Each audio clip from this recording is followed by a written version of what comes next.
Hello everyone दोस्तों, welcome back to the channel of Sarang Gujarati commerce academy. कैसे हो आप सब लोग? आई होप आप सब लोग बहुत अच्छे होंगे।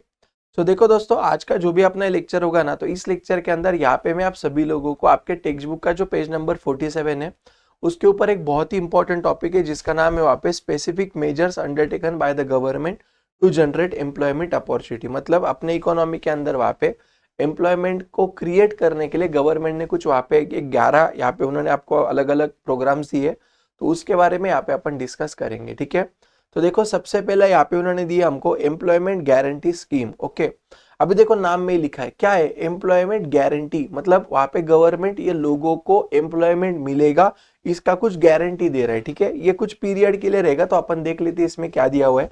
तो देखो, employment guarantee scheme was first introduced by the government of Maharashtra. Okay, तो मतलब पूरे इंडिया के अंदर ये जो भी तुम्हारा एम्प्लॉयमेंट गारंटी स्कीम है, ये कौन से स्टेट में आया था मुझे बोलो? अपने स्टेट में महाराष्ट्र में आया था। और ये कब आया था देखो दोस्तों, तो ये आया था आपका 28 मार्च 1972। कब आया था मुझे यहाँ पे बताओ जल्दी दोस्तों। 28 मार्च 1972 के दिन पे ये जो भी स्कीम है यहाँ पे उन्होंने महाराष्ट्र में लेके आए थे। ठीक है, अभी देखो ये स्कीम का क्या पर्पस है। देखो, तो this scheme was intended to provide productive employment. तो यहाँ पे वो क्या करेंगे मुझे बोलो? लोगों को एम्प्लॉयमेंट देंगे जिसकी वजह से वहां पे इकोनॉमी में एक आउटपुट भी क्रिएट होगा। प्रोडक्टिव मतलब क्या, कि जिसकी वजह से कोई वैल्यू एडिशन हो रहा है अपनी इकोनॉमी में, वैसा to the rural population and thereby solve the problem of rural unemployment and poverty. Under this scheme government assure to provide minimum employment opportunity. ठीक है, तो अभी पहली बात तो इतना याद रखना दोस्तों कि ये जो भी है ना तुम्हारा एम्प्लॉयमेंट गारंटी स्कीम, ठीक है, तो ये स्कीम उन्होंने कहाँ पे लेके आए मुझे बताओ। ये स्कीम वो लेके आए दोस्तों बेसिकली आपके रूरल एरियाज के लोगों के लिए, जिसके यहाँ पे क्या होगा, तो rural unemployment and rural area का जो पॉवर्टी है वहां पे वो निकालने का उनका मेन मोटो था। ठीक है, due to its success in Maharashtra, EGS was implemented in other state as well। तो पहले क्या हुआ, ये जो भी एम्प्लॉयमेंट गारंटी स्कीम है ये उन्होंने महाराष्ट्र में वहाँ पे लेके आए। फिर महाराष्ट्र में रूरल एरियाज में ये अप्लाई किया उन्होंने, वहाँ पे ये देखा कि इसकी वजह से अनएम्प्लॉयमेंट एंड पॉवर्टी वहाँ पे रिड्यूस हो रहा है, और फिर बाद में उन्होंने दूसरे स्टेट में भी इसको लागू करना चालू कर दिया। ठीक है, आई होप दोस्तों आपको ये पॉइंट अच्छे से समझ में आया होगा। ओके, चलो अभी सेकेंड देखो, स्वर्ण जयंती ग्राम स्वरोजगार योजना। अभी देखो, ग्राम मतलब क्या दोस्तों? रूरल एरिया में। स्वरोजगार मतलब क्या? Self employment. ठीक है, ध्यान में आ रहा है? तो देखो क्या बोल रहे हैं यहाँ पे, this scheme was launch in the April 1999 after reconstructing the integrated rural development programme. तो ये मार्क करके रखना, यहाँ पे उन्होंने क्या बोला है, बोलो, after reconstructing the integrated rural development programme and allied scheme. ठीक है, तो ये दोनों चीजें उन्होंने एक दूसरे के साथ इंटीग्रेट किया, and it is only for the self employment scheme in the rural poor in India. समझे? नाम में ही लिखा था स्वरोजगार मतलब क्या, सेल्फ एम्प्लॉयमेंट, खुद कुछ ऐसा करो और खुद ही वहां पे काम डेवलप करो। ठीक है, मतलब जैसे छोटे छोटे बिजनेसेस वगैरह ओपन करना, वैसी चीज है। तीसरा, स्वर्ण जयंती शहरी रोजगार योजना। ठीक है, अभी देखो, शहरी मतलब क्या दोस्तों? अर्बन एरिया में। शहरी मतलब क्या? अर्बन एरिया में। रोजगार मतलब क्या बोलो? एम्प्लॉयमेंट क्रिएट करना। समझ में आया ना? याद रखना हमेशा, स्वरोजगार मतलब सेल्फ एम्प्लॉयमेंट, रोजगार मतलब एम्प्लॉयमेंट। ठीक है, तो देखो क्या बोल रहे हैं यहाँ पे उन्होंने कब लाया, in December 1997 it provides gainful employment to the urban unemployed and under employed. ठीक है, urban unemployed and under employed मतलब क्या, कि जो भी अर्बन एरिया में रहने वाले लोग हैं जो अनएम्प्लॉयड है, और जो भी अर्बन एरिया में रहने वाले लोग हैं जो अंडर एम्प्लॉयड है। अंडर एम्प्लॉयड मैंने आपको बताया था, जितना उनका कैपेसिटी उससे कम काम कर रहे, वैसे लोगों के लिए आप क्या करेगा, एम्प्लॉयमेंट उनको प्रोवाइड करेगा। Next, it included self employment. इसमें क्या क्या आएगा, तो सेल्फ एम्प्लॉयमेंट आएगा। दूसरा इसमें और क्या आएगा, देखो वहां पे वुमन सेल्फ एम्प्लॉयमेंट भी आएगा इसमें। तीसरा, skill training for employment promotion, urban wage employment programme. तो चार चीज याद रखना। पहला क्या याद रखोगे आप यहाँ पे, सेल्फ एम्प्लॉयमेंट। दूसरा क्या, वुमन सेल्फ एम्प्लॉयमेंट। तीसरा क्या, स्किल ट्रेनिंग। और चौथा क्या, अर्बन वेज एम्प्लॉयमेंट प्रोग्राम। ऐसे चार चीजें उन्होंने इसके अंदर लेके आए फॉर दी स्कीम। तो ये जो भी तुम्हारा था ना, अर्बन रोजगार योजना, स्वर्ण जयंती शहरी रोजगार योजना, स्वर्ण जयंती शहरी रोजगार योजना जो था ना दोस्तों, इसके अंदर वहां पे जो भी पैसा लगेगा उसमें 75% कौन कॉन्ट्रीब्यूट करता था, मुझे बोलो, सेंट्रल गवर्नमेंट, आणि 25% कौन करता था, स्टेट गवर्नमेंट। याद रखना ये।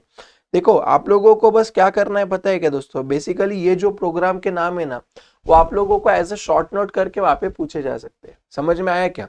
तो आपको बस है ना, हर एक जो आपका टॉपिक है ना उसमें क्या चीजें अलग थी, बस उतना एक पेज पे आपको लिखना है ना, उतना आपको याद रखना है, ठीक है। जैसे अगर मैं अभी बात करूँ ये स्वर्ण जयंती शहरी रोजगार, तो पहला अपन ने क्या बोला, शहरी मतलब क्या, this scheme is implemented in the urban area in the December 1997 for the generation of employment. It includes 4 things, ये 4 चीजें लिखने का। फिर क्या, तो in this scheme central government is contributing 75% and state government is contributing 25%। समझा क्या? ऐसा आपको आप याद रखना है, ठीक है। नेक्स्ट, प्रधानमंत्री रोजगार योजना, ठीक है। तो देखो अभी उन्होंने कब लाए, ये लाया उन्होंने 1993। The scheme is being implemented since 1993 to create and provide sustainable self employment opportunity. क्या बोल रहे हैं यहाँ पे, सस्टेनेबल मतलब क्या, जो ज्यादा टाइम तक चलते रहे, वैसे सेल्फ एम्प्लॉयमेंट अपॉर्चुनिटी को लाना to more than 1 million educated unemployed youth. किसके लिए बोले ये जल्दी से, ये जो भी प्रधानमंत्री जी ने क्या देखा बाबा, ऐसे याद रखना है आपको, प्रधानमंत्री जी को ये लगा कि यार जो भी अपने एजुकेटेड लोग हैं लेकिन वो अभी भी एम्प्लॉयड नहीं है, तो उनके लिए कुछ काम करें। तो दैट इज व्हाट तुम्हारा प्रधानमंत्री रोजगार योजना, ठीक है। समझ में आया क्या? तो मोर देन 1 मिलियन मतलब क्या, मोर देन 10 लाख। 1 मिलियन मतलब 10 लाख होता है, ठीक है। Next, training rural youth for self employment, नाम में लिखा है ट्रेनिंग, मतलब ट्रेनिंग देना किसको, रूरल यूथ को, मतलब रूरल एरिया में रहने वाले यूथ पॉपुलेशन को। किसके लिए, जिसकी वजह से वो सेल्फ एम्प्लॉयमेंट वहां पे कर पाए, ठीक है। देखो, it was initiated in the 1979 with the objective of tackling unemployment problem, मतलब जो भी रूरल एरिया में जो यूथ है, जो अनएम्प्लॉयड है, ये प्रॉब्लम को सॉल्व करने के लिए वो ये चीज लेके आए। इट एम्ड एट, तो इसका क्या एम है, देखो, training about the 2 lakh rural youth every year to enable them to become self employed, ठीक है। तो यहाँ पे उनका क्या एम है, मुझे बोलो, कि जो भी 2 लाख से ज्यादा लोग हैं जो रूरल एरिया में रहते हैं, उनको आप पे कुछ ऐसा सिखाए जिसके वजह से सेल्फ एम्प्लॉयमेंट कर सकते हैं। आगे, training rural youth for self employment was merge into स्वर्ण जयंती ग्राम स्वरोजगार योजना इन अप्रैल 1999। समझा? तो जो भी अपन ने यहाँ पे देखा था ना ऊपर, स्वर्ण जयंती ग्राम स्वरोजगार योजना, दिख रहा है आप लोगों को ये, तो अप्रैल 1999 में ये स्कीम यानी वो स्कीम दोनों को उन्होंने मर्ज, क्योंकि दोनों अल्टीमेटली कहाँ पे काम कर रहे हैं, मुझे बोलो, रूरल एरिया में सेल्फ एम्प्लॉयमेंट के ऊपर, ठीक है। नेक्स्ट, जवाहर रोजगार योजना, तो देखो क्या बोल रहा है, On 1st of April 1989, government announce the new ways employment scheme. Mark करके रखना है इसको, ठीक है। जवाहर रोजगार में यहाँ पे अलग क्या है, मुझे बोलो, तो उन्होंने यहाँ पे न्यू वेज एम्प्लॉयमेंट स्कीम लेके आए, द जवाहर रोजगार योजना for intensive employment creation in 120 backward districts, ठीक है। तो अपने इंडिया में वहां पे जितने भी डिस्ट्रिक्ट है उसमें से 120 बैकवर्ड डिस्ट्रिक्ट, मतलब क्या, जहाँ पे इतना ज्यादा डेवलपमेंट नहीं है, वैसे डिस्ट्रिक्ट में लेके आए। It was restricted to the rural area with effect from the, और ये बैकवर्ड जो डिस्ट्रिक्ट है, बैकवर्ड डिस्ट्रिक्ट में जो भी वहां पे रूरल एरियाज है छोटे छोटे, उसके अंदर ये इंप्लीमेंट करेंगे। With effect from 1999 it was renamed as Jawahar Gram Samriddhi Yojana. तो देखो नाम में किया हुआ है, तो पहले उन्होंने यहाँ पे भले डिस्ट्रिक्ट बोला है लेकिन डिस्ट्रिक्ट में नहीं, वो उसके रूरल एरिया में काम करे, इसलिए यहाँ पे उन्होंने बाद में क्या किया रहेगा, मुझे बताओ, जो नाम है जवाहर ग्राम समृद्धि योजना, ये उन्होंने वहां पे डाल दिया, ठीक है। तो यहाँ तक कि आपको 6 टॉपिक्स मैंने जो सिखाया वो एकदम अच्छे से समझा क्या, मुझे बोला अगर यस तो कमेंट में बता देना, ठीक है। चलो नेक्स्ट देखो जल्दी से आगे, Mahatma Gandhi national rural employment guarantee scheme, इसको इंपॉर्टेंट मार्क और ये बहुत बार आपको पूछा जाता है वहां पे नोट्स में, ठीक है। देखो क्या दिया है, सिंस 2 अक्टूबर, ये अपना गांधी जयंती है ना 2 अक्टूबर, तो देखो सिंस 2 अक्टूबर 2009 national rural employment guarantee scheme, इसमें क्या होता है, तो वो क्या करते पता है क्या, कि जो भी तुम्हारे रूरल एरिया में लेने वाले लोग हैं बराबर, उनको कम से कम वहां पे वो 100 दिन का गारंटेड वेज एम्प्लॉयमेंट वहां पे फिक्स करते, जिसकी वजह से क्या होगा, देखो, in a financial year to at least 1 member of every rural household whose adult member volunteers to do unskilled manual work. मतलब क्या किया देखो उन्होंने क्या किया दोस्तों, मान लो फॉर एग्जांपल ये अपना गांव है, ठीक है, ये गांव में मान लो क्या है, बोलो अलग अलग फैमिलीज यहाँ पे, ठीक है। अभी उन्होंने क्या किया, ये हर एक फैमिली का है ना, उन्होंने वहां पे एक पर्सन उठाया, हर एक फैमिली का उन्होंने वहां पे क्या किया दोस्तों, मुझे बताओ, एक पर्सन वहां पे उसने क्या किया, बोलो उठाया, ठीक है। जैसे मान लो ये फैमिली, तो इसका एक पर्सन वो उठाएंगे जो अडल्ट है और जो वहां पे अनस्किल्ड काम करने को भी तैयार है, अनस्किल्ड काम करने को भी तैयार है। तो जो भी लोग तैयार है ना, उसको वहां पे उन्होंने बोले कि हम कम से कम तुमको 100 दिन, हम तुमको कितने दिन, बोलो 100 दिन वहां पे तुम लोगों को हम एक साल में वहां पे फिक्स पेमेंट देने का वादा करेंगे, ठीक है। That is called as what, मुझे बताओ, Mahatma Gandhi national rural employment guarantee scheme, ठीक है ना। चलो नेक्स्ट देखो, अभी उन्होंने क्या दिया 8th वाला, आगे उन्होंने दिया हमको दीन दयाल उपाध्याय क्या बोल रहा है, ग्रामीण कौशल्य योजना, ठीक है, ध्यान देना, ग्रामीण है, ग्रामीण, ग्रामीण मतलब क्या रे, देखो मैं आपको एक बात बोलूं क्या, अपने इंडिया में जो मैक्सिमम आज भी पॉपुलेशन रहता है दोस्तों, वो रूरल एरिया में वहां पे रहता है, ठीक है।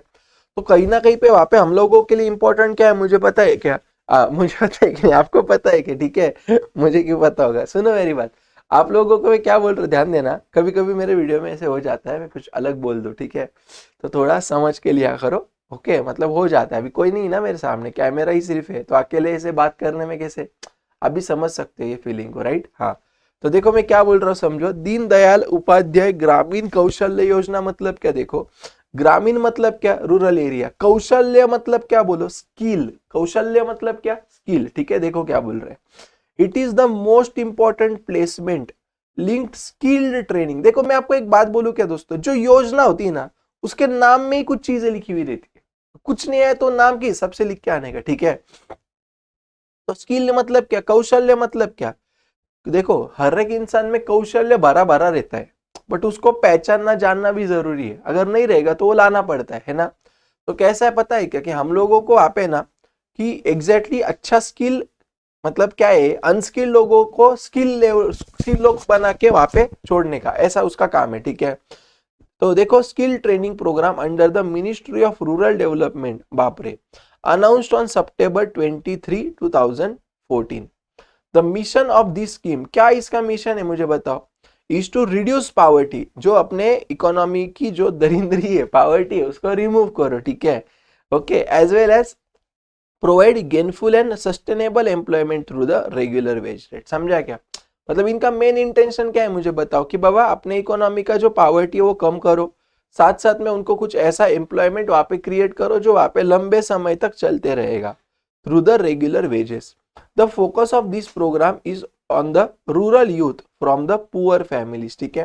तो ये जो प्रोग्राम है इसका मेन इंटेंशन क्या है मुझे बोलो, कि जो भी पुअर फैमिलीज का जो यूथ है उनको वहां पे स्किल्ड चीजें सिखाएंगे, जिसकी वजह से क्या हो जाएगा मुझे बताओ, वो स्किल डेवलप होने की वजह से वहां पे वो काम वगैरह कर पाएंगे। यानी कितने साल के लोग इसमें आ सकते थे, 15 साल से 35 साल के लोग, ठीक है। चलो अभी आगे जाते, देखो आगे उन्होंने यहाँ पे दिया है national policy for skill development and entrepreneurship. अभी देखो सुनो मेरी बात, क्या दिया है, नेशनल पॉलिसी, नेशनल मतलब पूरे नेशन वाइज किया है, स्किल डेवलपमेंट मतलब स्किल के ऊपर ध्यान देंगे, और एंटरप्रेन्योरशिप भी सिखाएंगे। देखो the first national policy on skill development was to be notified in 2009 to promote, क्यों प्रमोट करने, क्या प्रमोट किया, private sector participation via innovative funding models. तो प्राइवेट सेक्टर पार्टिसिपेशन मतलब क्या दोस्तों, कि देखो अभी कैसा था स्टार्टिंग में वहां पे अगर आप देखोगे ना, तो मैक्सिमम जो भी बिजनेसेस वगैरह थे ना, वो गवर्नमेंट ओन्ड बिजनेसेस थे, समझा क्या, मतलब गवर्नमेंट चलाती थी, ओके। लेकिन बाद में उन्होंने क्या कर दिया, इसको थोड़ा सा उन्होंने इनकरेज किया कि बाबा जो भी प्राइवेट लोग है वो भी आ जाओ, वो भी कुछ काम वहां पे गवर्नमेंट का संभालो, ओके वैसा। The objective of this scheme is to, क्या है, coordinate and strengthen factors essential for growth of entrepreneurship. मतलब यहाँ पे वो क्या बोल रहा है, ये जो स्कीम है उसका मेन मकसद क्या था मुझे बताओ, कि देखो coordinate and strengthen the factors essential for growth of entrepreneurship, मतलब एंटरप्रेन्योरशिप के ग्रोथ के लिए वहां पे जो भी चीजें लगेगी उसको वहां पे क्या करो, मजबूत करो across the country. This would include, तो इसमें क्या क्या आएगा देखो, तो पहला प्रमोट द एंटरप्रेन्योरशिप कल्चर। अभी देखो एक बात बोलू क्या, जब भी ब्रिटिश गवर्नमेंट आए थे ना दोस्तों, उन्होंने अपने कंट्री की लिटरली बजा दी थी। बराबर है, गलत है, मुझे बताओ। मतलब ना वहां पे क्या हुआ था कि अपन लगभग वहां पे गुलामी हो गए थे ना यार उनके, तो अपने को आदत क्या लगी थी, मुझे बोलो, एज अ गुलाम जैसे रहना। यस और नो मुझे बताओ, हमेशा दूसरों के अंडर रहना, वैसी चीजें थी। तो बाद में उन्होंने क्या किया कि बाबा एंटरप्रेन्योरशिप, खुद वहां पे उठो, खुद कुछ का बनाओ, वैसा चीज है। encourage entrepreneurship as a viable career, okay, option through the advocacy. मतलब क्या कि एंटरप्रेन्योरशिप को एक वहां पे बहुत इंपॉर्टेंट करियर ऑप्शन करके देखो आप लोग, ठीक है। और तीसरा, to promote the entrepreneurship among the woman. आज अगर आप देखोगे दोस्तों, तो बहुत सारे ऐसे फीमेल्स या बहुत सारे ऐसे वुमन है जो बहुत बड़े लेवल पे वहां पे बिजनेसेस कर रहे हैं, ठीक है ना। तो ये सारी चीजें उनका यहाँ पे मेन मकसद था। इसको भी आप इंपॉर्टेंट मार्क करके रख सकते हो, ये अच्छा टॉपिक है, इसके ऊपर आपको नोट पूछा जा सकता है, ठीक है। मैंने अभी तक आपको दो चीजें बोली, पहला ये नेशनल वाला आणि महाराष्ट्र, एक महात्मा गांधी वाला था ना वो एक, आणि ऊपर में अगर आप लोगों से बात करूं ना वहां पे देखो, तो ऊपर भी एक मेरे हिसाब से इंपॉर्टेंट लग रहा था मेरे को, और मेरे को ये लगता है कि ये थर्ड वाला एक इंपॉर्टेंट हो सकता है, ठीक है। थर्ड वाला जो था ना, क्योंकि उसमें 75% 25 कुछ पॉइंट्स है उसमें लिखने जैसे, ठीक है। Next, startup India initiative. Startup मतलब क्या रहे कि चलो खुद होके कोई चालू करो, ये मोदी जी के टाइम के इसमें आया था, ठीक है ना। तो देखो उन्होंने वहां पे क्या बोला है, इट वॉज इंट्रोड्यूस इन जनवरी 2016। कब आया था, बोले जनवरी 2016 में आया हुआ है। With the aspiration to impart more strength and inspiration to the talented young generation of India to do something new for Indian humanity, ठीक है। मतलब स्टार्टअप मतलब क्या, बोलो कि यहाँ पे आओ, खुद होके कुछ वहां पे क्या करो, आप चालू करो, वो इसका पीछे का उनका इंटेंशन वहां पे हुआ करता था, ठीक है। नेक्स्ट देखो, प्रधानमंत्री कौशल विकास योजना। अभी देखो सुनो मेरी बात, क्या दिया है, the objective of this scheme is to encourage skill development. वही है, कौशल मतलब क्या, कुशल, कुशलता, कौशल्य, समझ में आ रहा है ना मैं क्या बोल रहा हूँ, दैट इज व्हाट स्किल, वही है। Among youth for providing monetary rewards for successful completion of approve training programme, ठीक है। समझ में आया क्या, तो वो एक ट्रेनिंग प्रोग्राम देंगे, उसको अच्छे से कंप्लीट करना है, जिसके वजह से वहां पे उनको क्या होगा, बोलो स्किल डेवलप होगा, उनको अच्छा वहां पे रिवॉर्ड मिलेगा। The government has allocated a budget of 12,000 crore, बाप रे, till 2020 for implementation of this scheme, समझा। तो देखो दोस्तों, आप लोगों को क्या करना है पता है कि ये जो स्कीम्स है ना, या ये जो भी प्रोग्राम्स है ना, वो आप लोगों को बस एक बार है ना एक अच्छे पेज पे वहां पे वो स्कीम के अंदर क्या आपने कोई इंपॉर्टेंट पॉइंट लगा है, ऐसे एक पेज पे आप लिखना आपके इससे, ठीक है। आप में से जो अच्छा लिखेगा ना दोस्तों, उसको वहां पे मैं कुछ गिफ्ट भी दूंगा, ठीक है। तो आप लोग क्या करना, आप लिखना है आपके हिसाब से अच्छे से, और ये नंबर पे मुझे व्हाट्सएप करना, जिसका भी मुझे अच्छा लगेगा मैं आपको एक कुरियर से गिफ्ट भेज दूंगा, ठीक है। चलो, बहुत अच्छी बात है। तो अभी देखो जल्दी से एक्सरसाइज, यहाँ पे देखो उन्होंने क्या दिया, पहला find the odd man out, ठीक है। तो देखो यहाँ पे वो क्या बोल रहा है, अभी ध्यान देना। पहला पहला दिया एजुकेटेड अनएम्प्लॉयमेंट, ठीक है, ये अर्बन एरिया में होती है क्या, बोलो यस होती है। इंडस्ट्रियल अनएम्प्लॉयमेंट होती है, टेक्नोलॉजिकल अनएम्प्लॉयमेंट होती है। डिस्काइज्ड अनएम्प्लॉयमेंट जो है दोस्तों, ये रूरल एरिया में होती है, ठीक है, इसलिए आपका ऑड मैन आउट रहेगा, ठीक है। Next, state with high rates of unemployment. तो कौन सा ऐसा स्टेट है दोस्तों जहां पे क्या है, बोलो, state with high rates of unemployment, ठीक है। तो देखो गोवा, पंजाब और त्रिपुरा वगैरह ये जो है ना, इसमें थोड़ा सा अनएम्प्लॉयमेंट कैसा है, मुझे यहाँ पे बोलो। अपन वहां पे बोल सकते हैं कि कम है, ठीक है। अपन एक बार यहाँ पे देखते हैं, देखो अब अपना ये देखा था ना अपन ने कुछ ऐसी सारी चीजें, देखो यहाँ पे दिख रहा है आप लोगों को, एक सेकेंड, उन्होंने क्या बोला यहाँ पे, हायर रेट बोला है ना, माय मिस्टेक, मैंने कुछ उल्टा बोला, अभी सुनो मेरी बात। यहाँ पे वो क्या बोल रहा है, states with the higher rates of unemployment, मतलब ऐसे स्टेट जहाँ पे बहुत ज्यादा अनएम्प्लॉयमेंट, यस हाँ। तो देखो गोवा में कैसा है दोस्तों, बहुत ज्यादा अनएम्प्लॉयमेंट है, पंजाब में भी वैसा है, त्रिपुरा में भी वैसा है। आप देखो ना यहाँ पे, आपको क्या करना है पता है कि इसके लिए ये जो है ना, ये आपको देखना है, ये वाला देखो, त्रिपुरा में बहुत ज्यादा है क्या, यस। फिर उसके बाद देखो यहाँ पे गोवा दिख रहा है क्या, यस। पंजाब दिख रहा है क्या, और अगर आप महाराष्ट्र देखोगे, देखो एक इधर है, मतलब महाराष्ट्र में अगर 1,000 लोग देखेंगे तो उसमें सिर्फ 21 लोग अनएम्प्लॉयड है। बट बाकी के स्टेट में अगर आप देखोगे तो यहाँ पे कैसे, मुझे बोलो, बहुत ज्यादा लोग अनएम्प्लॉयड है। मैंने गलती से वो उल्टा बोल दिया था, ठीक है। आई होप आपको समझ में आया होगा, ओके।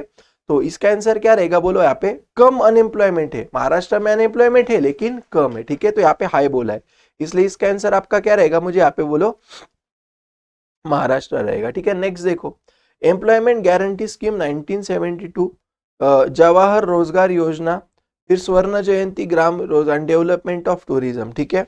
तो आप लोग मुझे एक बात बोला, अभी अपन ने योजनाएं पढ़ी बराबर, तो अपन ने डेवलपमेंट ऑफ टूरिज्म ऐसे कुछ योजना पढ़ी क्या, नहीं, तो इसलिए ऑड मैन आउट रहेगा, ठीक है। Next, identify and explain the concept. Hussain Sheikh employed 7 workers, less than the usual number of workers on his farm. In spite of these output, in spite of these, output remain the same, ठीक है। तो यहाँ पे क्या नहीं हुआ मुझे बोलो, अपन देखा था ना वहां पे कि जितनी जरूरत है अगर उससे ज्यादा तो इसको डिसगाइज अनएम्प्लॉयमेंट बोलते हैं। तो इसका वहां पे आंसर रहेगा disguised, disguised unemployment, disguised unemployment यहाँ पे इसका आंसर रहेगा, ठीक है। नेक्स्ट देखो चलो, use of technology in the printing industry has led to unemployed, तो इसको अपन क्या बोलेंगे बोलो, टेक्नोलॉजिकल अनएम्प्लॉयमेंट। इसको अपन वहां पे क्या बोल, देखो टेक्नोलॉजी के वजह से आने वाला unemployment, this is called as technological unemployment, ठीक है। Next, Satish has completed his post graduation and is desperately expecting a job, ठीक है। तो क्या बोल रहा है यहाँ पे, उसने पोस्ट ग्रेजुएशन किया है बट अभी तक उसको जॉब मिला है क्या, नहीं, तो इसको अपन वहां पे क्या बोल सकते हैं बोलो, एजुकेटेड अनएम्प्लॉयमेंट। समझ में आता होगा अभी आप लोगों को, है ना, एजुकेटेड अनएम्प्लॉयमेंट अपन इसको वहां पे बोलते हैं। Next, in certain agricultural areas of Maharashtra only kharif crops are grown, therefore employment is available till the month, तो इसको अपन क्या बोलेंगे बोलो, सीजनल अनएम्प्लॉयमेंट। समझ में आ रहा है क्या, ये सब अपन ने देखा हुआ है बच्चों, प्लीज ये समझ लो अभी आप लोग, सीजनल अनएम्प्लॉयमेंट बोलेंगे, कुछ टाइम के लिए अनएम्प्लॉयड है ना वैसा। नेक्स्ट, आगे क्या दिए, complete the correlate, seasonal unemployment tourist, तो डैश ग्रेजुएट, तो क्या आएगा बोले यहाँ पे एजुकेटेड अनएम्प्लॉयमेंट, एजुकेटेड अनएम्प्लॉयमेंट लिख के रखना आप लोग, एजुकेटेड अनएम्प्लॉयमेंट बोलेंगे। डैश, अच्छा, डिसगाइज अनएम्प्लॉयमेंट कहाँ पे दिखता है मुझे बोलो, रूरल अनएम्प्लॉयमेंट का टाइप है, ये रूरल अनएम्प्लॉयमेंट का टाइप याद रहेगा ना पक्का आपको, ठीक है। Next, frictional unemployment, shortage of raw material, fluctuations in the business activity, ठीक है। तो इसको अपन वहां पे क्या बोलते हैं दोस्तों, साइक्लिकल अनएम्प्लॉयमेंट बोलेंगे, क्या बोलेंगे, साइक्लिकल, बिजनेस में अप्स एंड डाउन आते हैं, दैट इज साइक्लिकल अनएम्प्लॉयमेंट बोलेंगे, ठीक है। आगे एमजी नरेगा महात्मा गांधी का वगैरह था, तो ट्राइसेम जो भी है ना, मतलब ये किसके था, गारंटेड वेस्ट एम्प्लॉयमेंट था, बोला था ना 100 दिन गारंटी देंगे, तो ये जो ट्राइसेम है ना, ये किसके लिए था यहाँ पे मुझे बोलो, सेल्फ एम्प्लॉयमेंट के लिए था, ये सेल्फ एम्प्लॉयमेंट के रिलेटेड ये चीज वहां पे बोलता था, ठीक है। अपन ने देखा भी था, देखो यहाँ पे मैं आपको बताता हूँ, रुको, देखो अपन ये देखा था कि मैंने आपको ये देखो ये बोला था, याद आ रहा है आपको, 2 लाख से ज्यादा लोगों को वहां पे सेल्फ एम्प्लॉयमेंट देंगे, वैसे वाली चीज है, ठीक है। नेक्स्ट, याद रखना है सारे प्रोग्राम्स बहुत इंपॉर्टेंट है, ठीक है।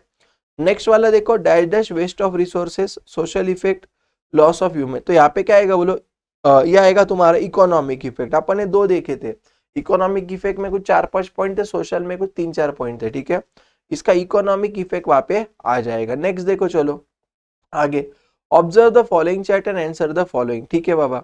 अभी देखो उन्होंने यहाँ पे क्या बोला है, पहला फर्स्ट वाला, production does not increase if additional worker is employed, तो इसको अपन क्या बोलते हैं, कुछ पढ़ने की भी जरूरत नहीं, क्या बोलते हैं मुझे यहाँ पे बोले, इसको अपन वहां पे बोलते थे डिसगाइज्ड अनएम्प्लॉयमेंट, क्या बोलते थे, डिसगाइज्ड अनएम्प्लॉयमेंट बोलते थे, ठीक है। लिखो आप डिसगाइज्ड अनएम्प्लॉयमेंट। आगे, a worker is thrown out the job because of the computerisation, तो क्या हो गया बोलो, टेक्नोलॉजिकल अनएम्प्लॉयमेंट, टेक्नोलॉजिकल अनएम्प्लॉयमेंट हो गया। समझ में आ रहा है ना, एकदम अच्छे से अपन ने चैप्टर को पढ़ा है, ठीक है। Next, Sharad was forced to return back to India from USA due to depression in the IT sector, ठीक है।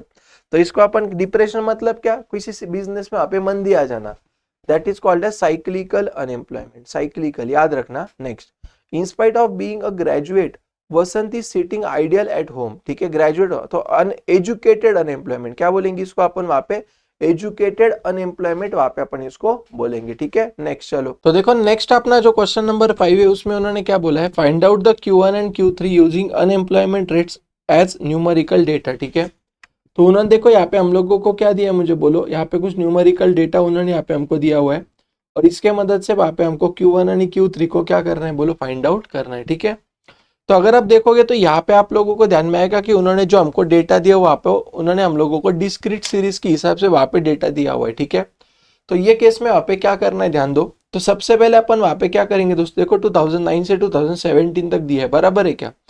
तो आप क्या करो, आपके नोटबुक में वहां पे चले जाओ, मैं भी वहां पे मेरा जो नोटबुक है ओपन कर रहा हूँ, और इसमें जाने के बाद वहां पे आप सभी लोगों को क्या करना है, देखो तो जो भी उन्होंने हम लोगों को डेटा दिया है ना, तो वो डेटा को सबसे पहले अपन वहां पे क्या करेंगे दोस्तों, वर्टिकल फॉर्मेट में लिख लेंगे। तो 2009 का उन्होंने दिया हुआ है, ठीक है। तो देखो यहाँ पे अपन ऐसे लिखेंगे 2009, 2010, 2011, 2012, 2013, 2014, 2015, 2016 एंड 2017। इतना समझा क्या, मैंने बस डेटा को यहाँ पे ऐसा लिख दिया, ठीक है। अभी उसके सामने के जो नंबर्स है वो आप लोगों को क्या करना है, एग्जैक्ट उसके अपोजिट लिखना है वहां पे, ठीक है। तो आप लोग भी टेक्स्ट बुक में देखो, मैं भी टेक्स्ट बुक में देख रहा हूँ यहाँ पे। तो देखो यहाँ पे मैं लिखता हूँ अनएम्प्लॉयमेंट रेट। अनएम्प्लॉयमेंट क्या आएगा बोले, यहाँ पे रेट परसेंटेज आ जाएगा, ठीक है। कितना आएगा 3.75, 3.54, फिर 3.53, 3.62, 3.46, 3.41, 3.49, 3.51, 3.52, ठीक है। मैंने यहाँ पे अनएम्प्लॉयमेंट का ऐसा वहाँ पे रेट लिख दिया, ओके। अभी क्या करना है, ये सबका अपन क्या करेंगे, यहाँ पे पहले टोटल ले लेंगे। तो अपने को क्या मिलेगा, यहाँ पे बोलो एन मिल जाएगा, ठीक है। तो आप सब लोग भी इसको कैलकुलेट करो अगर आपको चाहिए तो देखो मैंने ये ऑलरेडी कैलकुलेट करके रखा हुआ था, और ये मेरा वहाँ पे आया था 31.83, ओके। मेरा यहाँ पे टोटल कितना आया दोस्तों, मुझे बोलो जल्दी से, चलो यहाँ पे 31.83 वहाँ पे मेरा टोटल आ जाता है। आप इसको कैलकुलेट करके देख लेना, ठीक है। अभी देखो हमको क्या करना है बोलो, हमको यहाँ पे Q1 और Q3 निकालना है, बराबर। लेकिन उसके पहले क्या करना पड़ेगा देखो, तो अपने को यहाँ पे ना पहले एक CF निकालना पड़ेगा, ठीक है। क्या निकालना पड़ेगा, CF निकालने का। तो कैसे निकालोगे, पहला फिगर वैसे ही रहेगा 3.75, ठीक है। चलो अभी इसमें ऐड करते रहो 3.75, 3.75 प्लस क्या करना है, ये आपको प्लस करना है 3.54, कितना आएगा मुझे यहाँ पे बोलो 7.29। इसमें वापस ये ऐड करो प्लस 3.53, ये कितना आएगा यहाँ पे 10.82, प्लस करो कितना आएगा 3.62, कितना आएगा बोले यहाँ पे 14.44, प्लस 3.46, कितना आएगा यहाँ पे 17.9, प्लस क्या करने का मुझे बोले यहाँ पे 3.41, कितना आएगा 21.31, प्लस करो ये कितना आएगा 3.49, कितना आएगा 24.8, ठीक है। प्लस 3.51, कितना आएगा 28.31, प्लस 3.52, कितना आएगा 31.83, ठीक है। ये आपका क्या आ गया बोलो, एन आ जाएगा, ओके। CF का लास्ट फिगर है, समीशन ऑफ ए पे एक ही आता है आपका, ठीक है। यहाँ तक क्लियर है कि मुझे बताओ, बहुत अच्छी बात है, ओके। अभी देखो उन्होंने हमको यहाँ पे अगर आप क्वेश्चन देखोगे तो बोला है Q1 और Q3 निकाल। देखो मैंने आपको बोला ना पार्टीशन वैल्यू, ये जो चैप्टर है बहुत इंपॉर्टेंट था, ठीक है। तो Q1 का वहाँ पे फॉर्मूला क्या आएगा मुझे बताओ, तो वहाँ पे लिखोगे आप साइज ऑफ, ठीक है। क्या लिखोगे बार 1 into n plus 1 of fourth item, ऐसे आप लोगों को लिखना पड़ेगा, यस और नो मुझे बताओ। इसमें कैसे आएगा फिर, साइज ऑफ 1 इंटू एन कितना है 31.83 प्लस 1 अपॉन फोर्थ आइटम। समझ में आ रहा है मैं आप लोगों को क्या बोल रहा हूँ। तो यहाँ पे कैसा आएगा देखो 1 इंटू 31.83 प्लस 1 कितना आएगा 32.83 अपॉन फोर्थ आइटम आएगा, समझा क्या। तो करो 32.83 अपॉन 4, ठीक है। तो ये मेरा कितना आ रहा है यहाँ पे 8.2075 आ रहा है, ओके। अभी कैसे करना है देखो, मुझे एक बात बोलो 8.2075 ये CF में किसके बीच में आता है मुझे बताओ। तो आप बोलोगे सर ये जो फिगर है या ये दोनों फिगर के बीच में आता है, ठीक है ना। तो इसलिए आपका आंसर क्या रहेगा, ये वाला आंसर रहेगा 10.82 में जाने का, और उसके बाजू में जो ईयर है ये आपका वहां पे क्या आएगा दोस्तों Q1 आ जाएगा। समझा मैंने क्या बोला। देखो यहाँ पे ये जो भी आंसर आया ना तुम्हारा, ये आंसर को बस ये देखना है आपको कि ये आंसर है कौन से फिगर के बीच में CF में, जो भी उसका ग्रेटर वाला नंबर रहेगा उसके बाजू वाला आप लोगों को यहाँ पे कंसीडर करना है, ठीक है। तो यहाँ पे आपका क्या आएगा बोलो Q1 इज इक्वल टू क्या आएगा मुझे यहाँ पे बोलो 2011 वहां पे मेरा आ जाएगा। समझा क्या नहीं समझा बताओ। यहाँ तक पक्का क्लियर है क्या मुझे बोलो, ठीक है। आई होप आप लोगों को यहाँ तक समझ में आ गया होगा, ओके। चलो अभी देखो नेक्स्ट उन्होंने क्या दिया, ध्यान देना अच्छे से। आगे उन्होंने यहाँ पे हम लोगों को दिया हुआ है दोस्तों नेक्स्ट Q1 हो गया ना, अभी Q3 निकालना है, ठीक है। Q3 कैसा आएगा मुझे यहाँ पे बताओ। तो यहाँ पे अपन लिखेंगे क्या Q3 इज इक्वल टू क्या लिखेंगे मुझे यहाँ पे बोलो साइज ऑफ, ठीक है। क्या लिखेंगे यहाँ पे 3 है ना, तो 3 into n+1 upon fourth observation, ठीक है ना। तो कैसे करने का यहाँ पे बोलो 3 इंटू एन कितना है यहाँ पे मुझे बताओ जल्दी से, चलो 31.83, ठीक है। तो कितना आएगा यहाँ पे 31.83 प्लस 1 अपॉन फोर्थ ऑब्जर्वेशन, समझा क्या। तो कैसा आएगा 3 इंटू ओके अभी देखो 31.83 प्लस 1/4 इंटू 3 करना पड़ेगा ना मुझे फिर यहाँ पे, ठीक है। तो ये मेरा कितना आएगा मुझे यहाँ पे बोलो जल्दी से, यहाँ पे मेरा आंसर आएगा दोस्तों 24.6225। बोलो समझा क्या? तो अभी आपको क्या करना है, वापस इसमें जाना है और देखना है 24.6225 किसके बीच में। तो अगर आप देखोगे तो आपको ध्यान में आएगा ये दोनों के बीच में 24.6225 आएगा, ठीक है। तो नेक्स्ट वाला नंबर लेने का और इसके बाजू वाला जो रहेगा वो आपका क्या रहेगा, मुझे यहाँ पे बोलो, ये आपका वहां पे Q3 रहेगा और ये आपका Q1 हो गया। समझा क्या नहीं समझा बताओ? तो आप लोग वहां पे क्या करो दोस्तों, चाहिए तो पहले इसका स्क्रीनशॉट आप ले लो, फिर आपको मतलब वहां पे बाद में काम को आ जाएगा, ठीक है। जल्दी से इसका स्क्रीनशॉट ले लो, लिया बोलो, वेरी गुड। और इसके बाद इसका आप स्क्रीनशॉट ले लो, Q1 कैसे निकाला ये देख लेना आप वहां पे, ठीक है। लिया इसका स्क्रीनशॉट, मुझे बोलो, वेरी गुड। और फिर इसका आप वहां पे स्क्रीनशॉट ले लेना, ठीक है। तो देखो दोस्तों इस तरीके से वहां पे हमको क्या करना है बोलो, चीजों को सॉल्व करना था, ठीक है। अभी देखो नेक्स्ट वाला क्वेश्चन पे आ जाओ, क्या दिया देखो यहाँ पे उन्होंने, answer the following in detail. Okay अभी देखो ये जो क्वेश्चन है ना आपको टेक्स्ट बुक में डायरेक्टली मिल जाएगा, मैंने आप लोगों को यहाँ पे पेज नंबर लिख के दिया हुआ है, तो आप अकॉर्डिंगली वहां पे पेज नंबर लिख के वहां पे आप एक बार वो गो थ्रू कर लेना, ठीक है। चलो तो thank you so much then दोस्तों, इस तरीके से अपना जो भी ये चैप्टर था अनएम्प्लॉयमेंट वाला, ठीक है, वो अपन ने यहाँ पे क्या कर दिया मुझे बोलो, कंप्लीट कर दिया। अभी जो भी मेरा नेक्स्ट वाला लेक्चर होगा तो उस लेक्चर में वहां पे मैं आप सभी लोगों का जो आपका पावर्टी इन इंडिया वाला चैप्टर है वो अपन वहां पे स्टार्ट कर देंगे, ठीक है। आई होप दोस्तों आप सभी लोगों को वहां पे मैं जो भी पढ़ा रहा हूँ आपको बहुत ही हेल्पफुल या आपको मतलब सारी चीज समझ में आती होगी, जिससे आपको फायदा भी जरूर होता होगा, ठीक है। चलो तो thank you so much then दोस्तों। वीडियो अगर आपको अच्छा लगे दोस्तों तो वीडियो को पक्का लाइक करना, चैनल पे नए रहेंगे तो चैनल को वहां पे पक्का आप सब्सक्राइब करके रखना। आपके जितने भी फ्रेंड्स हैं दोस्तों सारे फ्रेंड्स तक वीडियो को धमाके से शेयर कर देना और कमेंट करना आपको कौन सा पार्ट अच्छा लगा। यहाँ पे जो आपको दिख रहा है ना ये हमारे सारे सोशल मीडिया हैंडल्स है, इसके ऊपर आप हमें फॉलो कर सकते हो, कनेक्टेड रह सकते हो। तो मिलते हैं फिर अपन अगले वीडियो में दोस्तों, तब तक के लिए बाय बाय, टाटा।